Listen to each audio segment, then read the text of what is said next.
Hello, my name is Ryan Evans. I'm the publisher of the Texas National Security Review, which you can check out at tnsr.org. In this episode of Horns of a Dilemma, we're joined by Congressman Joaquin Castro, who represents the Texas 20th District. In this episode, he talks about intelligence and policymaking. Enjoy the show. Good afternoon, everyone.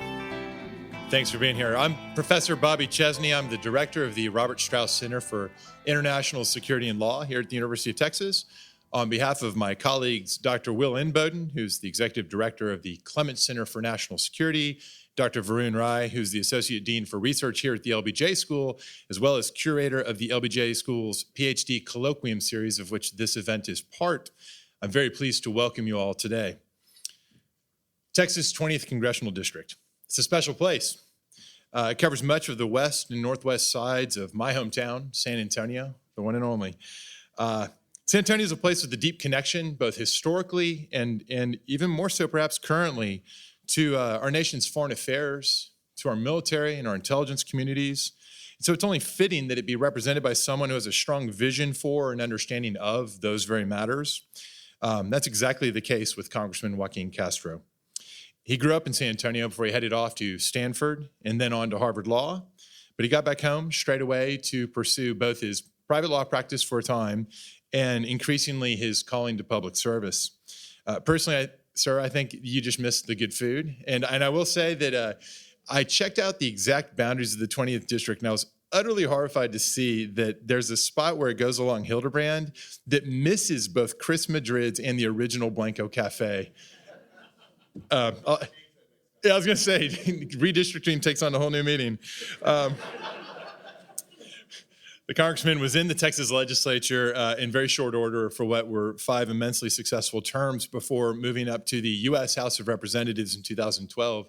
He's now in his 3rd term, and he's serving critical roles both on the House Permanent Select Committee on Intelligence, the acronym for which is usually pronounced HPSI, so you'll hear some HPSI talk today, and you'll know what it is, and the House Foreign Affairs Committee as well. So we're very fortunate to have you with us today. Ladies and gentlemen, please welcome Congressman Joaquin Castro.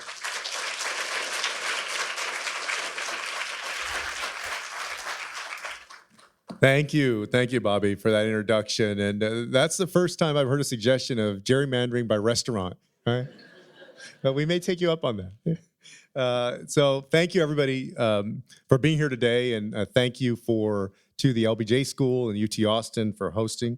I want to thank the Clements Center for National Security, the Strauss Center for International Security and Law, of course, the LBJ School, and the Texas National Security Network for hosting me and for providing us this forum.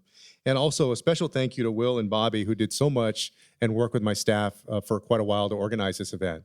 I appreciate that. The Texas National Security Review brings issues of national interest to Texas and reaffirms Texas's place in the global foreign policy and national security discussion. And I'd like to recognize also all of the students, both undergraduates and graduates, who have joined us today. Best of luck. First, congratulations on everything that you've accomplished so far, and best of luck in your studies in the years ahead. You really are the nation's leaders, our nation's leaders, and it's great to see all of you engaged on these foreign policy issues. So, as was mentioned, I'm Joaquin Castro, and I represent the 20th Congressional District in San Antonio. It's the main congressional district there in that we have parts of 5, just as Austin, I think, has parts of 5. But the 20th is the only one that is completely within Bexar County. So I'm in my 3rd term in Congress and am the only Democrat that's both on the Intelligence Committee and on the Foreign Affairs Committee. I'm also first vice chair of the Congressional Hispanic Caucus and founded a few foreign policy caucuses since I've been in Congress. The first one in 2013 was the U.S.-Japan Caucus, which I founded with Congressman Devin Nunes from California. In 2013, before he was chairman of the Intelligence Committee.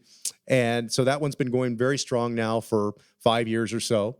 The second one is the U.S.-ASEAN Caucus, which I founded with Republican Congresswoman Ann Wagner in 2017. That one's still a lot smaller than the U.S.-Japan Caucus, but growing in a strong way.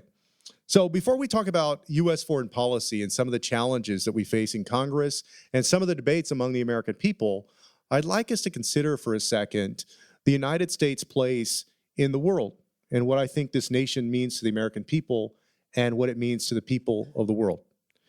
If you ask somebody who is living around the world, in Africa or Asia or Latin America or Europe or anywhere else, 50 years ago, where on earth they would want to go if they were going to leave their home country. 50 years ago, for all the work that we still had to do in terms of civil rights and voting rights and women's rights, the answer was very clearly the United States of America. And we should ask ourselves how exactly that came to be. Why is it that our nation was seen as the place to go? I think there are many reasons, of course, but one of the most powerful and important is that over the generations, the people of the United States of America have built up what I call an infrastructure of opportunity. What I mean by that is that just as there's an infrastructure of roads and streets and highways that helps all of us get to where we want to go on the road, if you think about it, the beauty of this country is that we have built up an infrastructure of opportunity that allows people to try to get to where they want to go in life. So when we think about domestic policy issues, like building great schools and universities like this one, a strong healthcare system, making sure that people can see a doctor, when we talk about building a strong economy so that when people work, they can support themselves and their family members, what you're talking about are the foundations for an infrastructure of opportunity so that people can pursue their American dreams. And I believe that, among other things, that is what has distinguished the United States among the nations of the world. And part of the reason that past generations wanted to come to America is because we represented opportunity, a leader amongst nations, and defender of peace, stability, and democracy, along with the other things that I described. But of course, our world is a much different place today than it was 50 years ago. We really are in a time of transition, perhaps transformation, as the institutions and norms that have governed the world for 70 years are being challenged, rethought, and even reformed. This is by no means an exhaustive list that I'm about to go through, but rather a sampling to begin our discussion in just a second. So, for example, right now there are 70 million people around the world who are displaced from their homes. We're facing one of the deepest humanitarian crises around the world. Europe is still facing its largest migration since World War II due to the civil war in Syria, as well as Iraq and Libya. In the Western Hemisphere, closer to home, of course, 1 million Venezuelans over the last few years have left Venezuela and the Maduro regime, many of them for the neighboring nation of Colombia. In Myanmar, we've had the repression and slaughter of Rohingya, many of whom have gone to Bangladesh. We're also facing a world where American leadership is not unchallenged. For many years, we existed in a bipolar world with the United States and the Soviet Union as two leaders vying for global leadership. After the fall of the Soviet Union, the United States enjoyed predominance on the world stage. But now we have a rising power in Asia. That is, of course, the country of China that has the world's second largest economy. And their economy may surpass ours in just over 10 years if things go well for them. Not only is China looking to eclipse us economically, we see them acting more aggressively on the world stage. They're militarizing features in the South China Sea, threatening skirmishes with neighbors like Japan over the Senkaku Islands, and also advancing an agreement called RCEP, similar to TPP, in order to establish the rules of the road in terms of trade in the Pacific region. They've also established their first military base outside of mainland China in Djibouti over the last few years. We've also seen terrorism franchise at an alarming pace around the world. We're seeing this more and more in North Africa and the Middle East, but also across Europe, Asia, and even in our own backyard through internet recruitment and radicalization. In Africa, groups like Boko Haram have wrought incredible terror, inflicted a lot of damage and pain on peoples there. But close to home, these foreign policy challenges are more often than not knocking on our own borders. As I mentioned, some of the greatest refugee crises of our time in Syria, Burma, and Venezuela, as I mentioned those, we're also seeing a refugee crisis of our own here in the United States. In Texas, we've seen hundreds of thousands flee their homes to escape violence and fear of persecution and make their way here. Most of them are women and children coming from the Northern Triangle countries of Central America, heading towards the Texas-Mexico border in search of safety and comfort. We're seeing world leaders also attack the free press, most recently in Turkey, with Saudi Arabia's murder of Washington Post columnist Jamal Khashoggi. But here at home in the past week, there have also been 10 pipe bombs mailed to those who have been outspoken against President Trump. Abroad, we're seeing people like Vladimir Putin crack down on the LGBT community across Russia. But at home, our administration is currently considering narrowly defining gender as a biological immutable condition determined by genitalia at birth. This is one of the most drastic moves yet in a government-wide effort to roll back recognition and protections of transgender people under federal civil rights law. These are just a few examples of foreign and domestic policies merging together. In academia, in Congress, or in our own minds, we sometimes try to separate out those two things, but we're seeing the two conflate to levels unseen before, or at least in a very long time. Given the scales of crisis, our world needs leadership, but this administration has demonstrated its desire to pull America back from the world stage and align our nation with world despots like the one in Russia, Saudi Arabia's Mohammed bin Salman, Kim Jong-un in North Korea, Turkey's Erdogan, and Duterte in the Philippines. You may have heard recently that after the election in Brazil of a far-right president who's made fascist statements, that night President Trump called him right away to congratulate him. The important role here for Congress is that we do oversight and that we create a foreign policy that will bridge this growing divide in our society, that we speak about American values and the importance of those values, and that we make sure to maintain decades-old alliances with important allies and nations around the world. Our approach to foreign policy must rest on the pillars of transparency and accountability that pave the way for an infrastructure of diplomacy. So some important questions that we must confront. And of course, the conduct of foreign policy for Congress and for Americans generally, when we consider these issues, are sometimes tough and sometimes bring morally uncomfortable questions. For example, do we partner with a repressive government to address a more compelling national security interest? Do we take on a disproportionate burden in an alliance when our partners are unable or unwilling to take responsibility for their own shares? Do we put pressure on close allies that are engaged in business practices with an adversary that hurts U.S. interests? If our diplomats and military are to receive continued support from the American people for their mission, lawmakers must do a better job explaining these decisions to the American people. Failure to do so risks undermining the mandate of the people for our country's role as a leader among nations. This transparency cannot only come about every 2 years during an election cycle. It needs to be a continuing process with votes in Congress, town halls with constituents to discuss these issues, proper oversight during hearings and committees, and openness from the administration and from members of Congress. To earn the trust and support of the American people, there must also be accountability. This goes hand in hand with transparency. Right now, our nation is engaged in a number of military conflicts around the world. U.S. forces are operating in Afghanistan, Iraq, Syria, parts of West Africa, and other deployments rarely discussed sometimes in the news. Many of these deployments stem from a broad authorization for the use of military force passed in the wake of the September 11th attacks. The context of the war on terror has changed in the intervening years, and I believe Congress needs to take charge and responsibility for our military deployments by passing a new AUMF tailored to the challenges that we face today. Congress needs to take a more assertive role when it comes to arms sales, foreign assistance, sanctions, and our country's commitment to multilateralism. Having these votes puts members of Congress on the record and shows the American people that we have the courage to make our positions clear. On these two pillars of transparency and accountability, we can build out an infrastructure of diplomacy that serves the interests of the American people. Transparency and accountability also allow lawmakers and those in national security to make the case to the American people through their actions rather than through words, the values of continued American leadership in the world.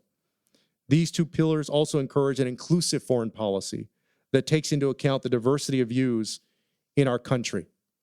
It also creates a direct link between the people and our foreign policy through elected representatives. So consequential decisions like trade agreements, military deployments, or foreign assistance better address the needs of the American people.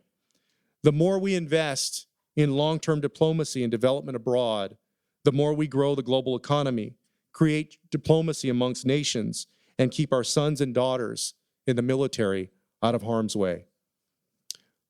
I open partly by reminding us that 50 years ago, if you asked somebody around the world where on earth they would want to go if they were going to leave their home country, the answer 50 years ago would have very clearly been the United States of America.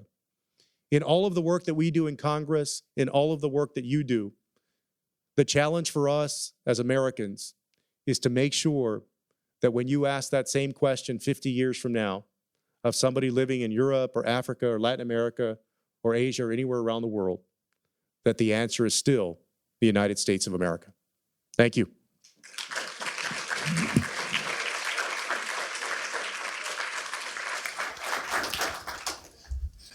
Congressman, thank you so much. What we're going to do now is a little brief moderated dialogue, and this is really just to prime the pump so that you can have a few moments to think of the questions you're going to ask. Pretty soon I'll be directing the microphone to begin circulating, and so be ready to jump into the conversation, because it's really the most interesting part is when we can all dialogue together. So we talked about the House Permanent Select Committee on Intelligence, and Right. You mentioned the important role of congressional oversight. We haven't always had this institution. Since the 70s we've had it, and congressional oversight plays this almost indispensable function where you have activities that necessarily must be secret for them to actually be effective, espionage, covert action, whatever it may be. At the same time, it's a democratic, free, and orderly society in which there must be some amount of knowledge of these activities so that there can be a proper accountability for them. And we need these committees to function well in order to provide that oversight. I think it's no secret that HPSI is not functioning well currently. Yeah. Can you reflect on what the deeper causes of that dysfunction are and what the path out of that mess might be and why it matters? Yeah, no, you ask a great question, and that is the role of HPSI and in the Senate, CISI, and the intelligence community to our nation's security. And there are a few committees in Congress that traditionally have been fairly bipartisan, right? If you turned on C-SPAN and you watch a meeting of the Judiciary Committee or the Energy and Commerce Committee, or the Financial Services Committee, you'll often see people fighting and sometimes bickering very vociferously, very passionately.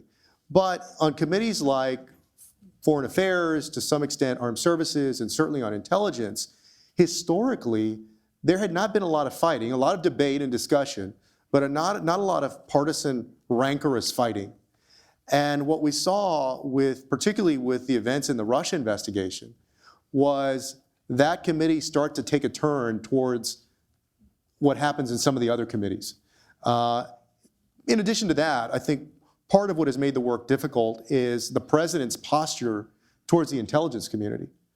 This is a president that has repeatedly beat up on our intelligence agencies, basically on the personnel who are part of those agencies, and that has affected morale in those places. And has also created, I think, a kind of dynamic within the committee it basically added a certain adversarial element, because you've got somebody, I think, like Devin Nunes, who early on in this term decided that he was going to be the president's main protector. Well, that included not only the midnight run to go collect and share intelligence information with the White House, but also once you had folks from the intelligence agency who were in front of us, oftentimes the relationship was much more adversarial between Devin and others on the committee, because it was part of this larger context of what was going on with Russia and the president. Speaking of the intelligence community itself, it faces a variety of challenges. There's technological change, there are international adversaries, there is the domestic political climate. Setting aside the role of Congress and the political aspects and focusing only on the other types of challenges the intelligence community faces, can you share your thoughts on what the major issues seem to be from your vantage point What is it we should all be thinking about in terms of what the CIA is facing, what the NSA is facing, and perhaps other parts? Well, and of course, I'll be careful on some of it, right? But generally, our ability to collect information, we're talking about not in the United States now, we're talking about overseas, right?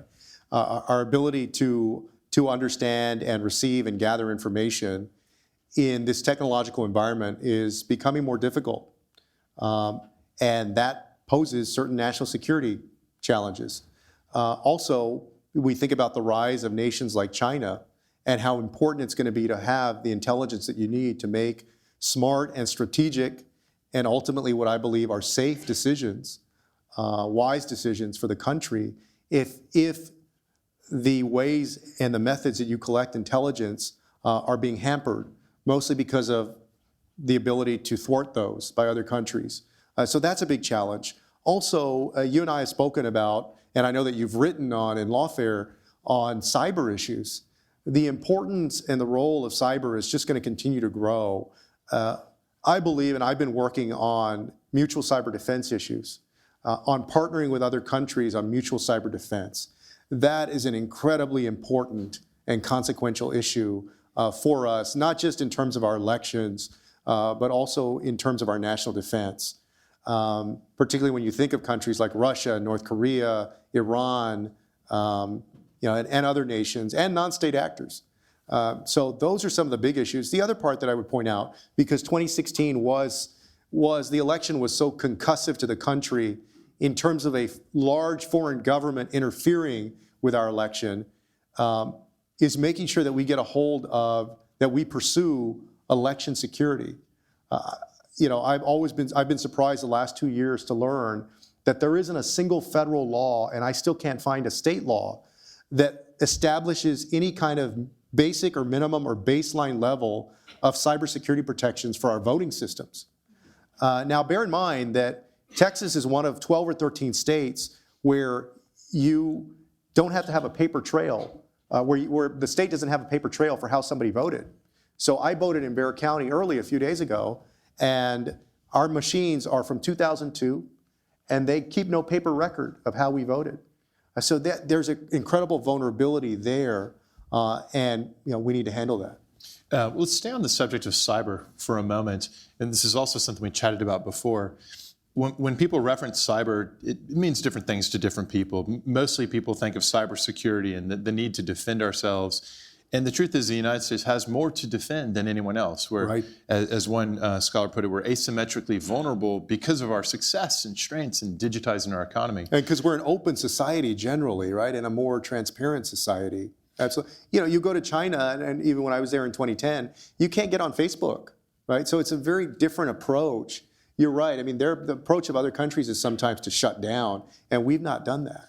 Do we need a grand strategy rethink in this area, thinking not just about security, but the ways that these same technologies make us powerful and grow our economy as well? Yeah, I think we absolutely do. I don't think that we are taking cyber as seriously as we should. Again, I'm not saying that we're not doing anything, that we're not making headway, but I feel as though that the push and the effort should be much larger, that there's got to be a public component, a public education component to it, but also, as I mentioned, working with our partners and allies, which we've not done enough of. A few weeks ago, it was announced that the United States, through NATO, with its NATO allies, would offer assistance and help to our NATO allies in terms of cyber defense. So that's a promising development, that NATO is finally getting serious about the cyber component. That's a good thing.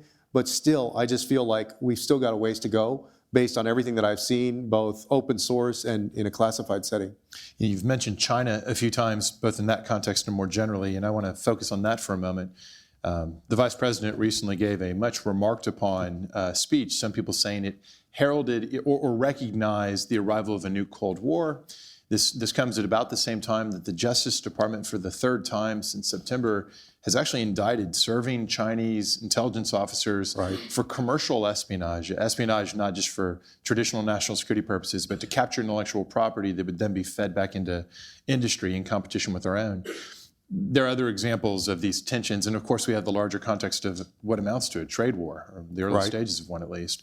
Are we in a Cold War with China? And in any event, what's the right path forward to thinking about this complicated relationship? Well, I certainly hope that we're not headed down that way. I don't think that we are, and I think one of the fundamental differences between the relationship with China right now and what we saw with the Soviet Union decades ago is that China is our largest trading partner.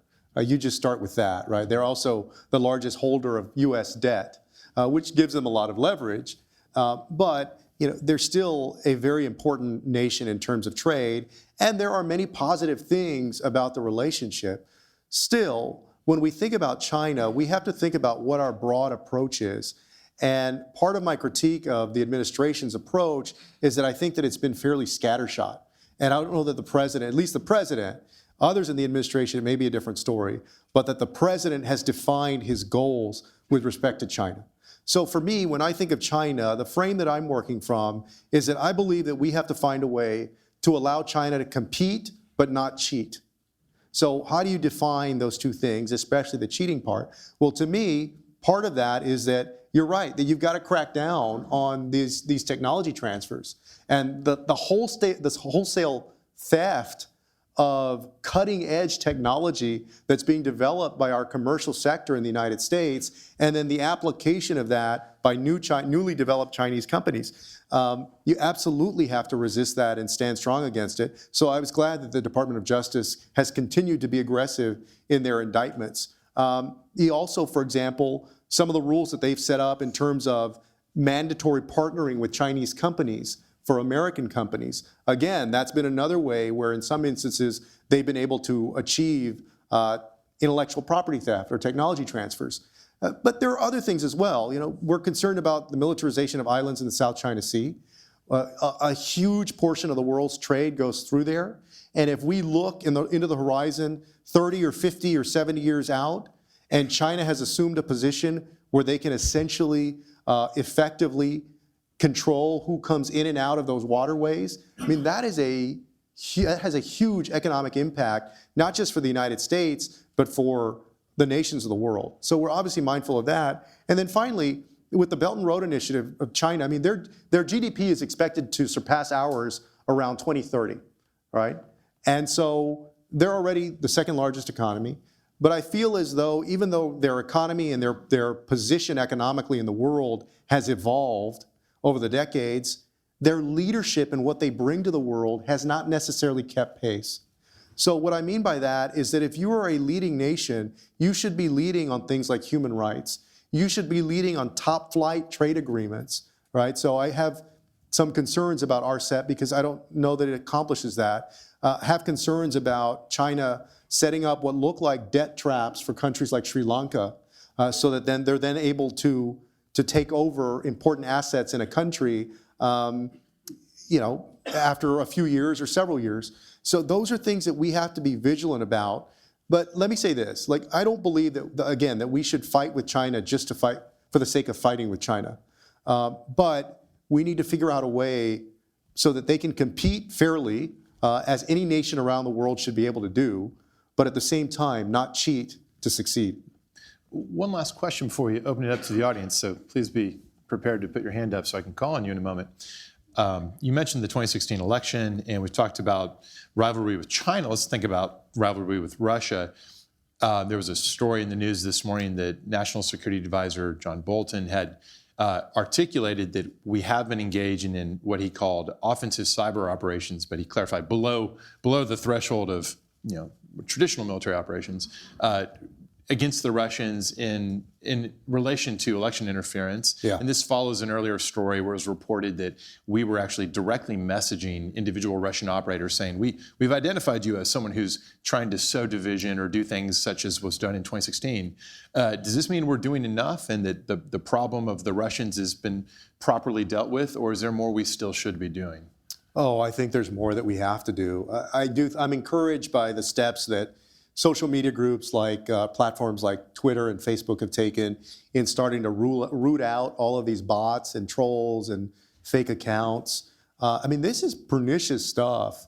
Just to give you a quick example, in the run-up to the 2016 election, so the Russian troll factory, they were setting up these fake accounts.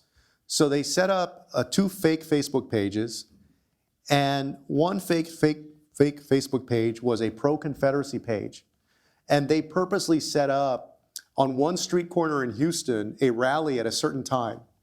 And then it started getting shared and everything, and real Americans, real Texans, showed up at the rally.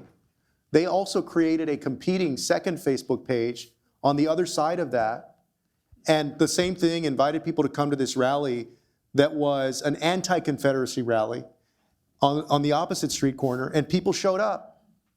So once you put this stuff in the bloodstream, it starts taking on a life of its own. So I'm encouraged about that they've been finally on, with prodding from Congress, but without a specific law or regulation, have actually taken action. There's more work to do on that. Again, our mutual cyber defense is, we have to secure our own ship, so to speak. Like, we have to make sure that we're protecting ourselves. And all of those things. With Russia, I think their situation is also different from China because they don't have the economy that China has, right? With Russia, they have a few things to offer: their defense systems, their energy assets in particular. But other than that, I mean, a lot of the ways that they gain power are through asymmetric means, like we're talking about, disruptive data dumping and so forth, and trying to mess with elections. Well, why don't we open it up to the audience? We've got a microphone that's going to float around. So the nearest to you right there with Kelsey, and then we'll begin to make our way as fairly as possible across the room. Thank you. There we go. Thank you so much. That was an incredibly interesting talk. Something that you mentioned that I find really interesting is this tension between kind of this shift in our national security to a global power competition and away from the war on terror, and what that means for our military engagements around the world, and also the role of the Intelligence Oversight Committee. So my question is, if we were to have a new AUMF, what would that do as far as our fight against global terrorism, in your ideal opinion? Yeah. And what role and what tension is there between these AUMF and then covert action in the oversight that you have sitting on HPSI for covert action opportunities? And kind of talk about that tension a little bit there. I'm trying to figure out how much of that I can say safely, right, without going to jail. Let me start with the AUMF. So Congress for 15, 16 years, whatever it's been, has not come up with a new AUMF. Congress has basically been a spectator on a very important and consequential part of American government, which is the use of military force abroad. And I don't think the American people should let members of Congress get away with that. I think that we ought to take a stab at a new AUMF.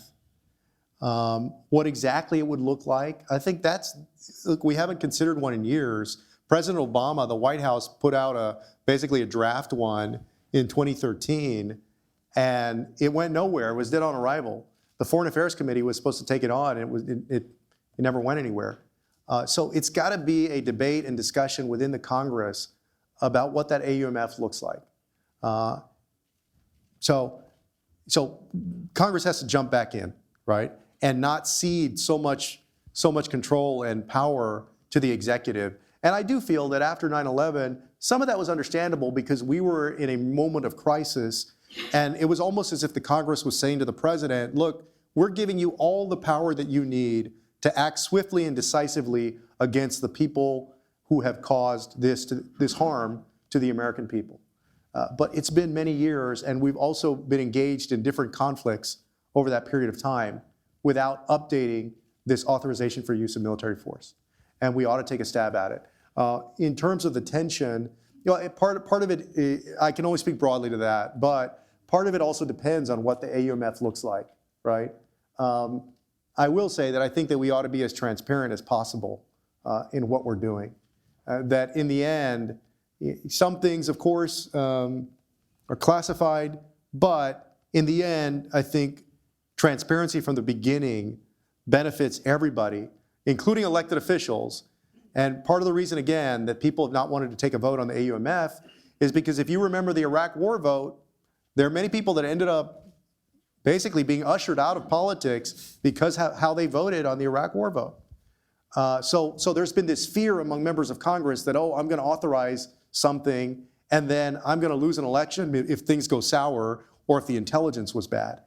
I mean, that's a political fear, but you got elected into office to take these tough votes, including on this stuff. So I've been advocating, and others have as well, that Congress step up and take action. Let's move the microphone actually all the way up here. There's Diane in the back on the row that begins here.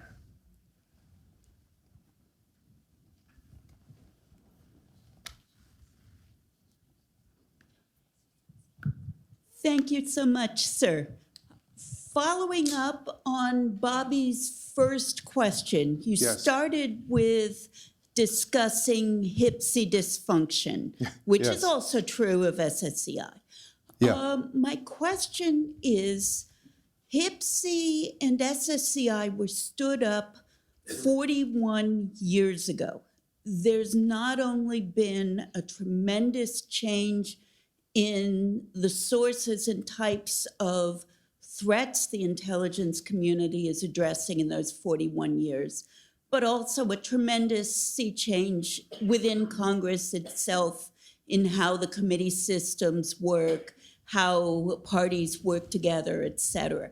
Yes. My question is, what part, if any, of the dysfunction that we know is there is due not to partisanship and politics, but to the institutions themselves not meeting the need? And if so, how would you reorganize oversight to better fit the current needs? That's obviously a great and broad question, right? But let me speak as a committee member and being on the HPSI committee the last 2.5 years, and what I've noticed and what I think is one of the biggest challenges that we face is lack of comprehensive information. What I mean by that is that when you have, if you're a policymaker and you have on the dais the CIA or the FBI or another agency that has come to testify on a particular week and on a particular issue, often the work that they're doing will interface with what other agencies are doing. Yet, almost hardly ever, basically the problem is that nobody is ever in the same room, right? So to get a complete answer to your question or a full understanding of the situation, you may need to hear from 3 of the different intelligence agencies that are dealing with a certain challenge. And from my experience so far, 2.5 years, hardly ever do you get everybody in the same room to give you a complete understanding of what is going on.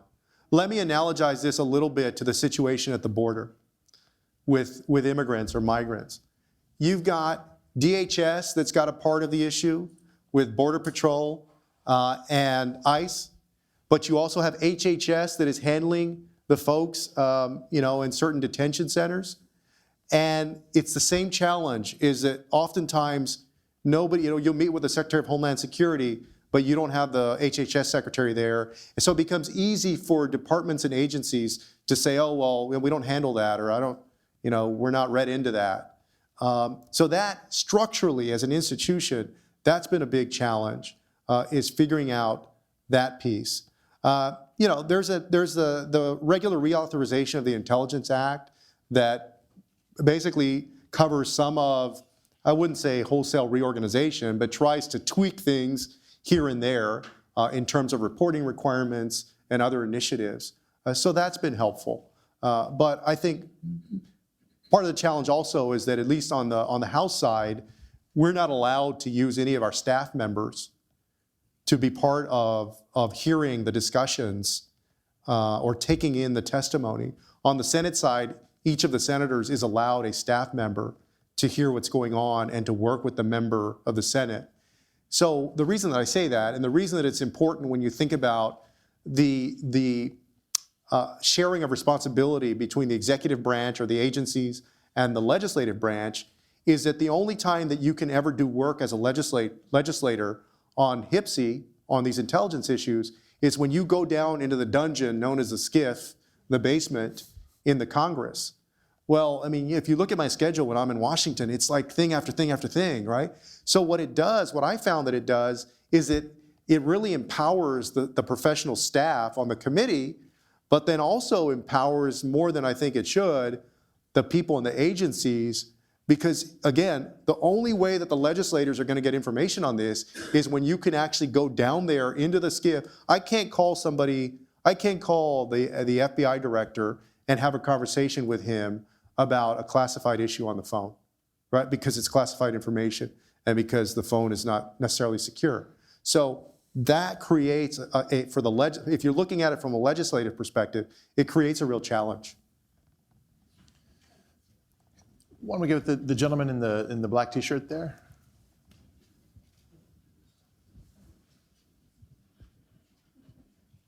If you could wave a magic If you could wand, leave the microphone in her hand, please. Thank you. if you wave the magic wand and the Trump administration got active in South America and Latin America to solve the problems there that are producing waves of immigrants toward the U.S., what would you do? Oh man, that's a great question. I just voted for Beto 2 days ago. So.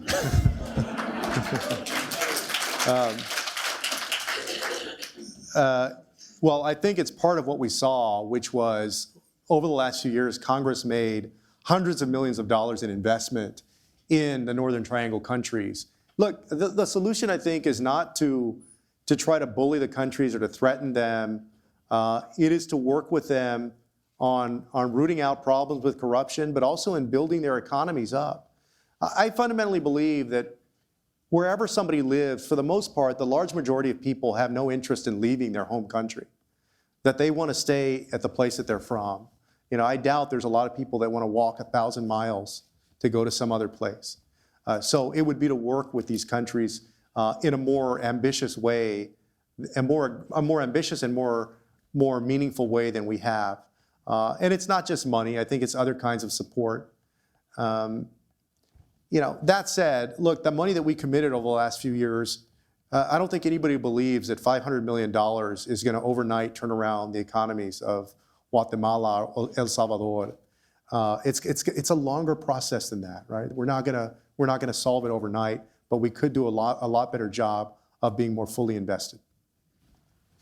Let's come back around here in the back of this row. There's a gentleman with his hand up.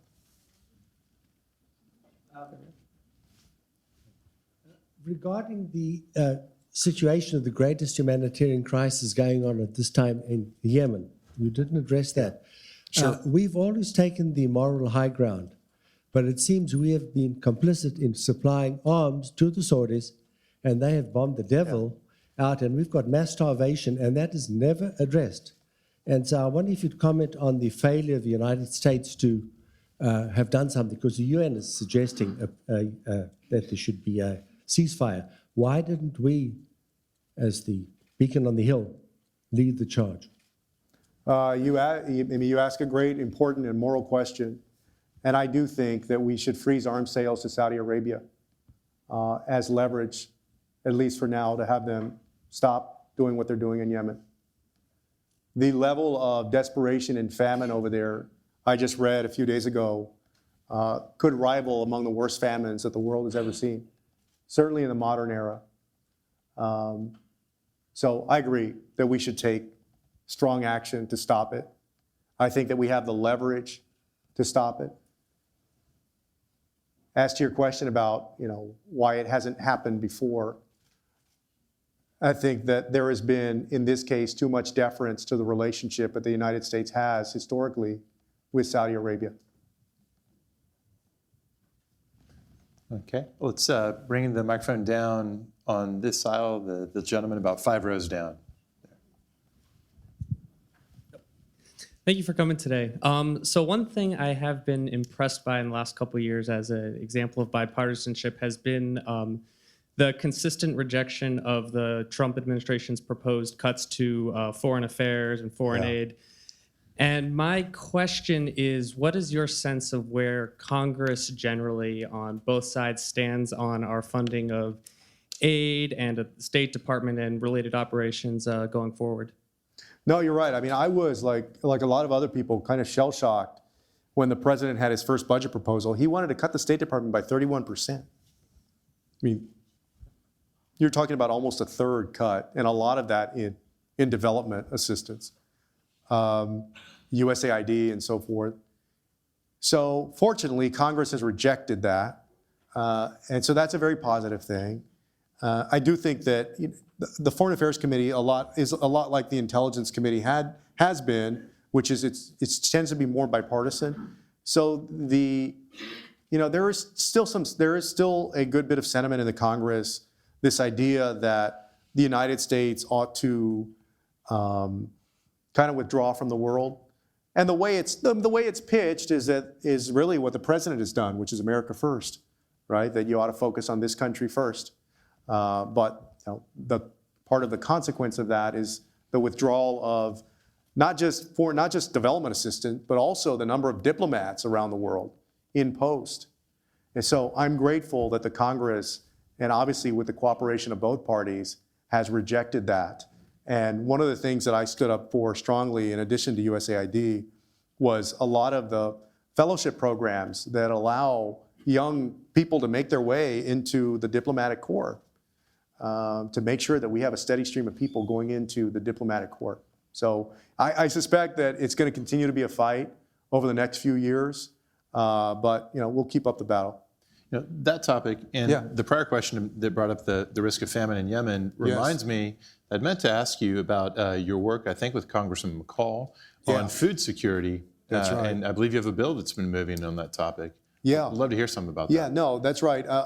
Let me preface it by saying this. All of my time in public service, I've always been in the minority party, right? So when I was in the legislature, I was pretty much in the deep minority, except for one term. And in Congress, I've been in the deep minority. And so everything that I've done and tried to do has been basically in a bipartisan way. And one of those things has been working on cyber issues, and in this case, food security issues with Mike McCall, a congressman represents part of Austin, Houston. To make sure that food assistance is available to nations that are facing, basically famine and are in desperate need. It's important work. Let's bring the microphone here to Admiral Inman. I'm sorry to make you move so much around the room. My exercising for the day. And thank you, Admiral, for joining us today, too. Thank you for being here. You may not say that. Should have waited for your question first.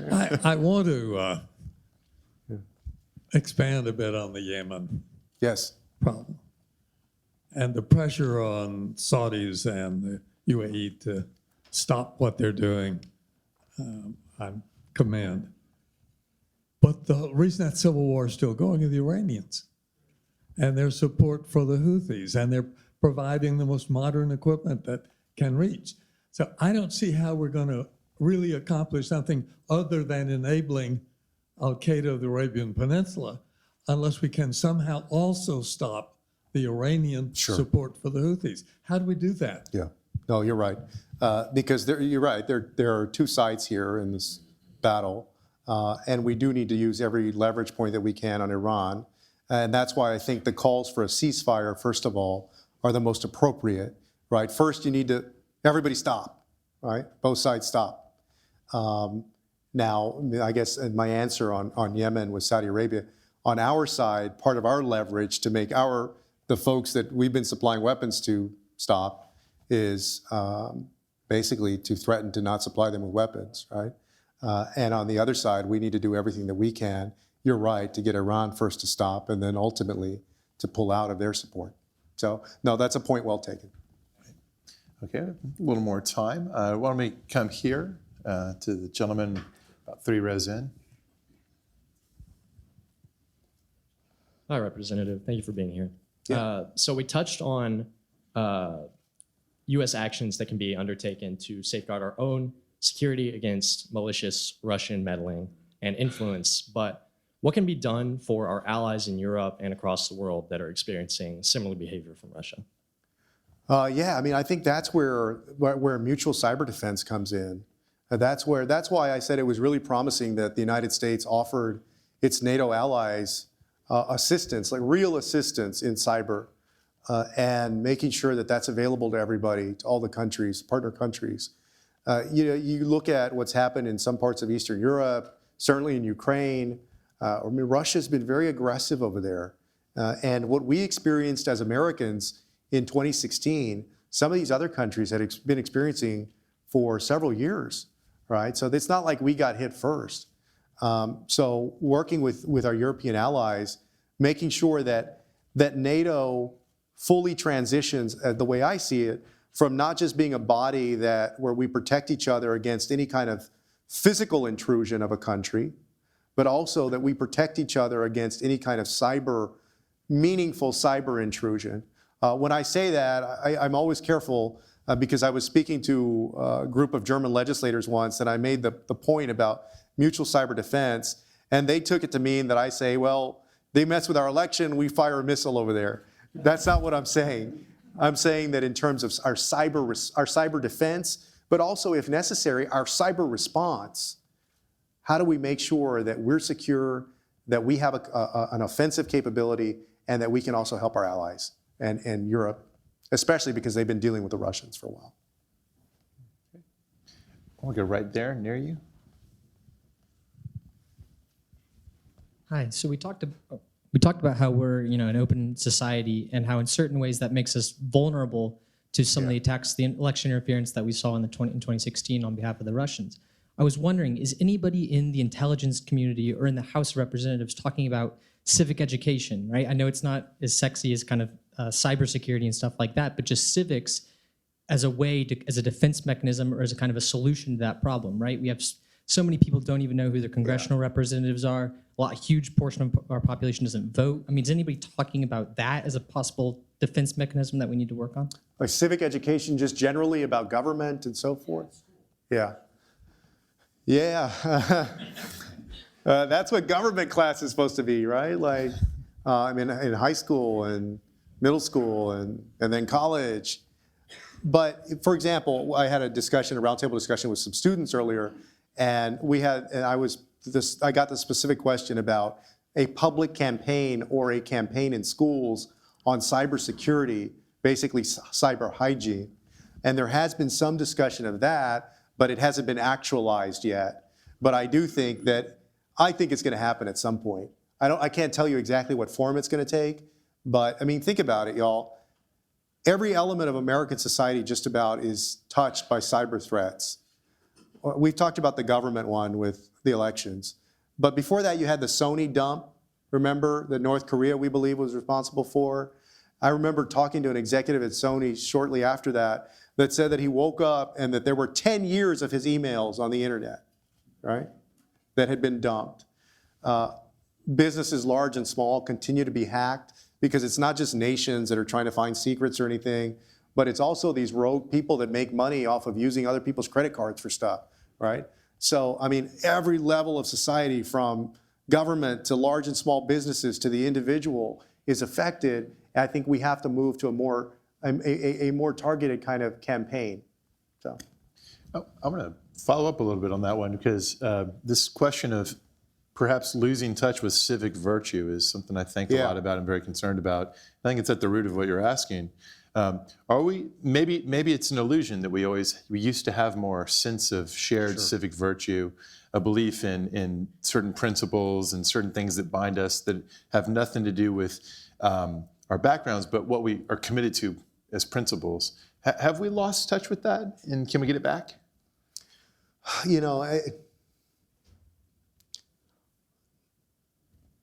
That is a great question.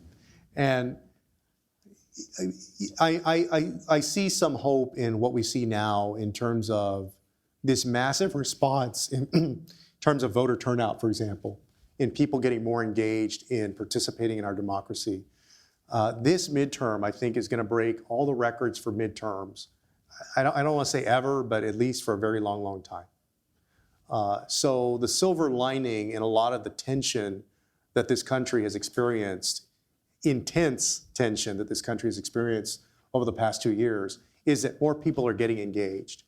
But yeah, there is still a very big challenge with people not engaging and sometimes not aware of, for example, a few years ago, my mom lives on the west side of San Antonio where I grew up, and I was going to visit her, and I stopped in at this bakery a few blocks from her house, and it was near the election, And this man recognized me, and he actually thought I was my brother, but I'll say he recognized me. And he said, I said, "Oh, have you voted?" And the man said, "I wanted to vote, but I don't know who the candidates are. I don't know what they stand for," right? And part of the reason that I think more people don't engage is not because necessarily they just hate politics or they hate anything with democracy. It's because people feel like they're missing information, like there's this lack of information to get to that point. And their premise or their operating principle is almost, I don't want to do any harm. Like, I don't know what, and I've done it myself in races in the past for the River Authority or something, right? I'll see a race on the ballot. There's no partisan, there's no RRD, there's no clues as to who stands for what, and it's two names, and I don't know who either of the people is, so I just don't vote in the race, right? Because I don't want to pick the wrong person. Well, I think there's a lot of people that are operating like that because they lack the information that they feel they need to jump in and actually engage. So yes, we have a long way to go in making sure that more people have information on a basic level in terms of who the governor is, who's your senator, who's your congressperson, but also on more sophisticated stuff like political issues too. All right, we'll take one last one, and let's see. You're closest to this gentleman here in the vest. If you can get across the aisle to the middle of the second column here. That's it. Right down there. Wasn't that close after all. Thank you so much for being here. So we've been talking a lot about cybersecurity, and even last week, the Deputy Director of NSA, George Barnes, was here speaking about cybersecurity issues. And one of the things I wanted to ask you about, as the decision maker and as the congressman, do you see a future in creating a national cyber intel agency or something of that sort to specifically combat the growing cyber threats pertaining to the U.S. and globally?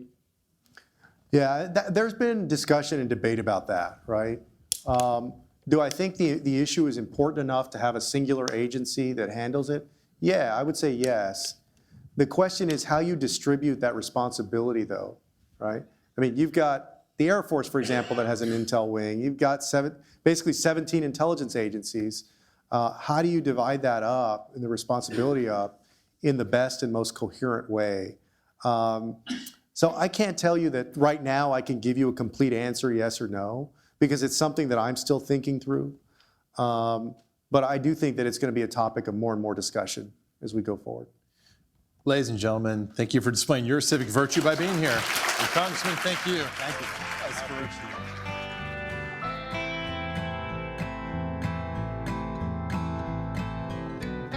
Thanks for listening to this episode of Horns of a Dilemma. Do not forget to check out the Texas National Security Review at tnsr.org.